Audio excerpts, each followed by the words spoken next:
Hey everyone, it's JC and welcome to Age of Reason. Today's episode 61.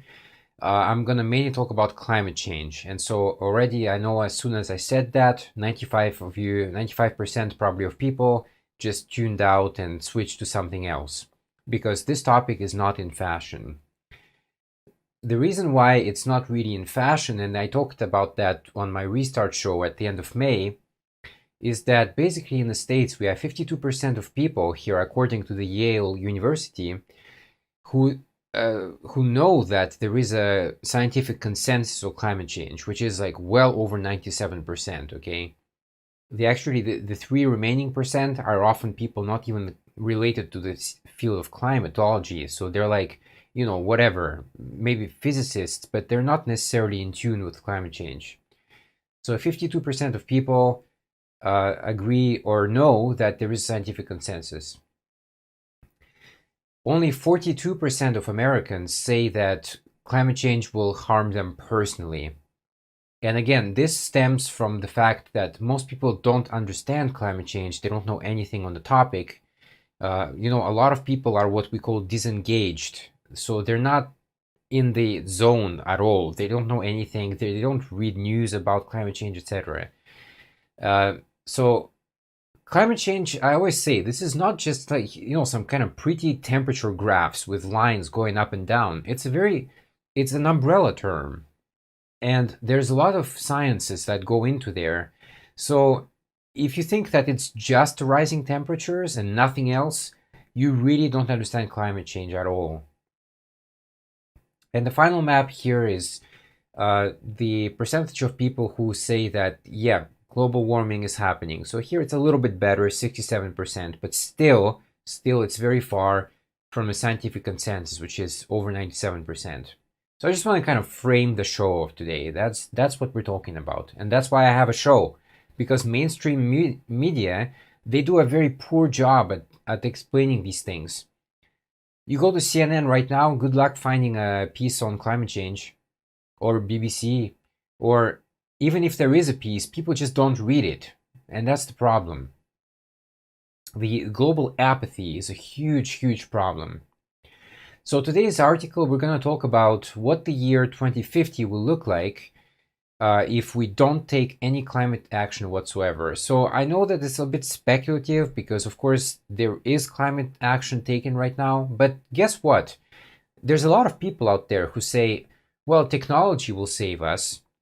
And I'm saying, wow, this is really kind of a childish behavior, because if you say that technology is going to fix it, then what did you do to fix the situation? Probably nothing. And that's the problem. We need to fight this, we need everybody, and we need everybody to take some kind of action. Maybe consume less. We consume way too much. Instead of having, two fridges at home, be satisfied with one. Instead of having, five cars, I don't know who has five cars these days, except rich people, maybe have two or one and make it an electric one. So there are things we can do. So this article was written by Christiana Figueres and Tom Rivett-Carnac. And this is kind of important here because it says right here that they're part of this global optimism thing, and so is the co-writer. And the article is actually not optimistic, and I'm not optimistic at all on the subject. I see certain responses to COVID-19, for example, and I have absolutely zero faith in humanity that will fix something much bigger. I mean, COVID-19 is bad, yes, but climate change is like so much worse, and I just don't think we're gonna beat it. Sorry. I mean, I have to, that's my point of view. So before COVID-19 crashed our world, governments had two major crises, the oil price crash, of course, and the climate crisis. Now all these crises have converged. And this is important because it says we can rebuild clean and healthy, things with trillions of dollars of stimulus. But guess what? We didn't do that. What happened was that the Trump administration passed these trillion million dollar packages, and a lot of that went to bail out the the corporations out there who like the airline industry, for example. I don't like the airline industry because they're heavy polluters. But guess what? Our tax dollars went to save them. So instead of, investing in green energy, which I would have liked to see, we didn't see that at all. And in fact, Trump is not a friend of green economy whatsoever. He's doing everything in his power to fight green energy whenever possible, even though there are more jobs in solar than in all the fossil fuel jobs combined in the US. So there's that. So this article says it's 2050, and basically we haven't made any progress since 2015. The first thing that you'll notice, if that's the case, is the air. So in many places around the world, the air is hot, heavy, and depending on the day, clogged with particulate pollution. So your eyes often water, you cough a lot, and it just never seems to go away. You basically spend a lot of time checking your phone, checking for the pollution index on your phone. And wow, this is already happening. Yes, surprise, surprise. This is already happening because in countries like China, some places like Beijing, for example, are very highly polluted. Or in India, some cities are extremely polluted. So people have to check the air pollution index. And depending on the index, they have to wear like a special mask, or they don't even go outside at all. So, of course, this damages people as well. There was a survey, a research somewhere. It said that people who are exposed to heavy pollution, they are 8% more likely to die from COVID-19. And you might say, well, come on, it's 8%. Who cares, right? Hey, 8% is 8%. That's for some people, it's a difference between life and death. They say here that the air pollution and intensified ozone layer. Okay, so you can go outside with specially designed face mask, the last sentence there, which only some can afford. And that's a great point. In America, like I said on the previous show, we have 75% of people living paycheck to paycheck. A lot of people can't afford $1,000 emergency or over. Many people don't take the ambulance because one ambulance ride, even if it's 5 minutes away, it costs like $2,000. So these type of people, they're the most vulnerable to the effects of climate change. So they're most likely not going to be able to afford these kind of special masks of the future. Our world is getting hotter, irreversible development now utterly beyond our control, which many argue that it is already beyond our control. But we have to keep fighting. While we have a chance, we have to keep going at it.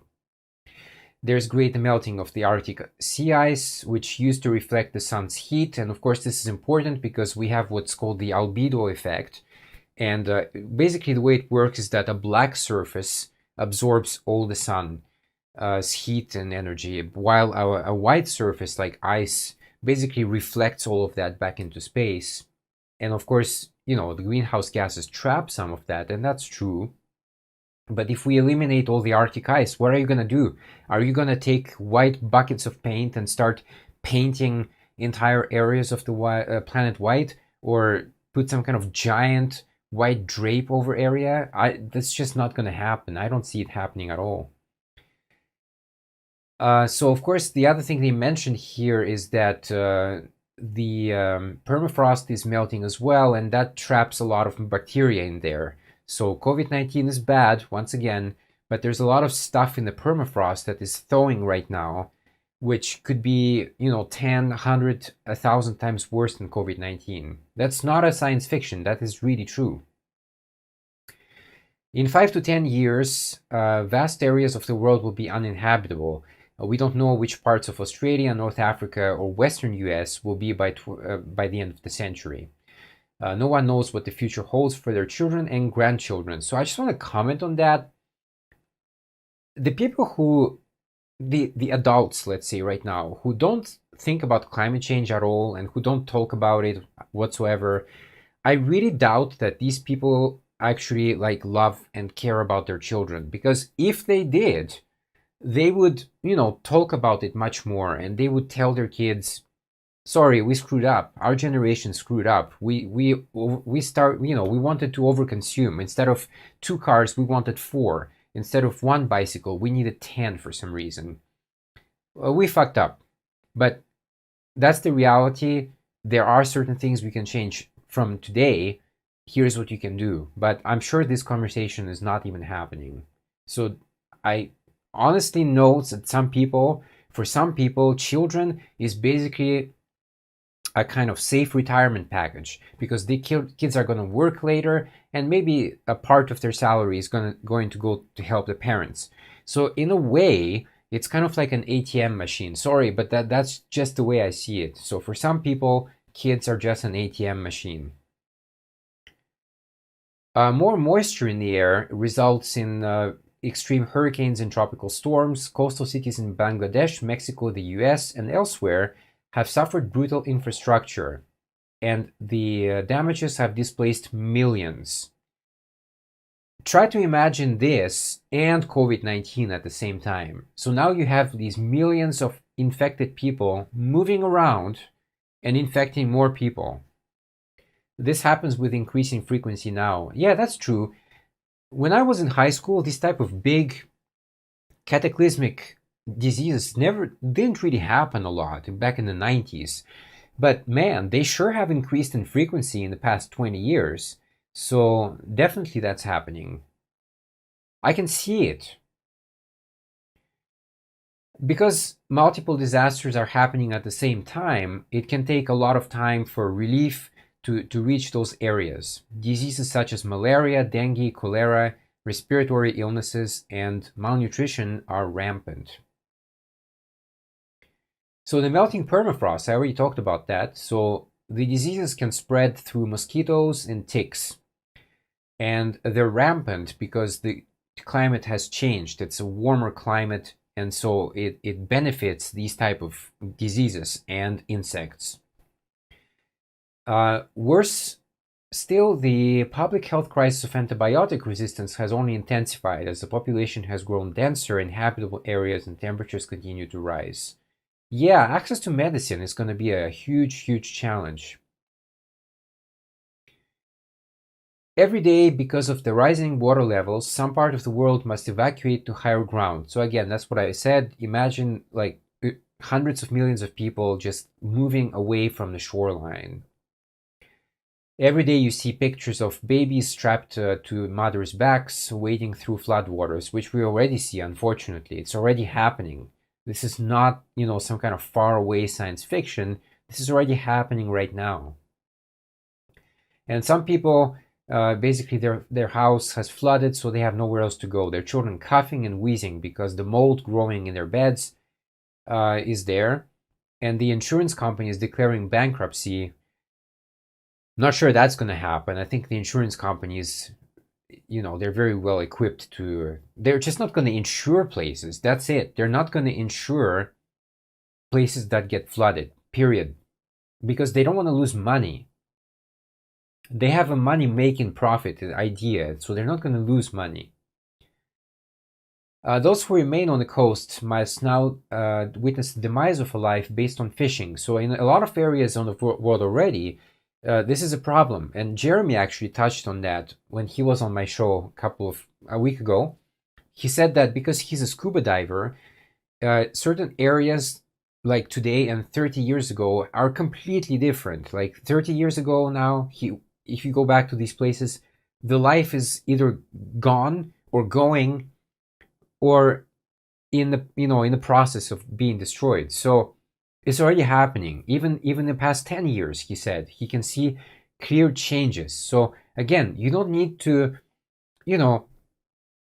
this is like things that people can see with their eyes. And this is really happening.